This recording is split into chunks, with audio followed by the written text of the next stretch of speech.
নজর রাখবো পরবর্তী সংবাদে।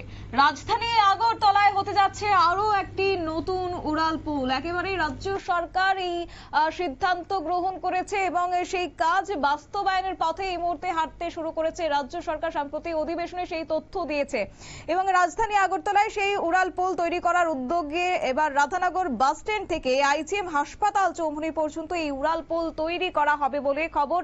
উড়ালপুলের কাজ পর্যবেক্ষণের জন্য ইতিমধ্যেই 11 সদস্যদের কমিটি গঠন করেছে রাজ্য সরকার। কাজ যেন অতি দ্রুত করা হয় সেই নিয়ে চলবে পর্যবেক্ষণও। ইতিমধ্যেই মাটি পরীক্ষার কাজ শুরু হয়ে গেছে এবং কর্নেল চৌমুহনীতে হচ্ছে এই পরীক্ষা, এমনটাই জানানো হয়েছে। তবে গোটা বিষয় নিয়ে সংশ্লিষ্টের কি বক্তব্য রয়েছে শুনুন।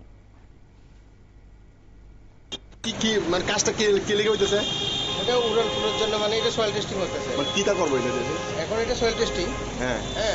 তারপরে এখন দুটো স্পটে নেওয়া হবে, একটা হচ্ছে ওই দৈনিক সংবাদ, আর একটা হচ্ছে এখানে।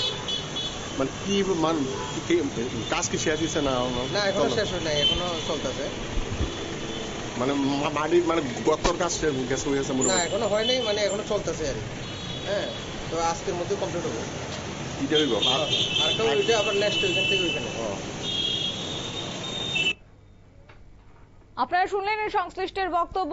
আজ 11 জনের সদস্যদের কমিটি গঠন করা হয়েছে ইতিমধ্যে রাজ্য সরকারের পক্ষ থেকে এবং সেই কথাই জানিয়ে দেওয়া হয়েছে এবং অতি শীঘ্রই যেন সেই কাজ সম্পূর্ণ করা হয় সেই নিয়ে চলবে বিভিন্ন পর্যবেক্ষণ। সেই কথা জানিয়ে কার্যত আজকে কর্নেল চৌমুহনীতে সেই পরীক্ষা হয়েছে এবং রাজধানী আগরতলায় সেই উড়ালপুল বর্তমান রাজ্য সরকারের আমলে নতুন এক উদ্যোগ বলেই মনে করছেন এবং সাধারণ যারা রাজ্যবাসী রয়েছেন তাদের সুবিধার্থে এবং রাজ্যের উন্নয়নে আরো এক ধাপ এগোচ্ছে রাজ্য সরকার, এমনটাই মনে করছেন ওয়াকিবহাল মহল। নিয়ে নিচ্ছি ছোট্ট একটি বিজ্ঞাপন বিরতি, সঙ্গে থাকুন।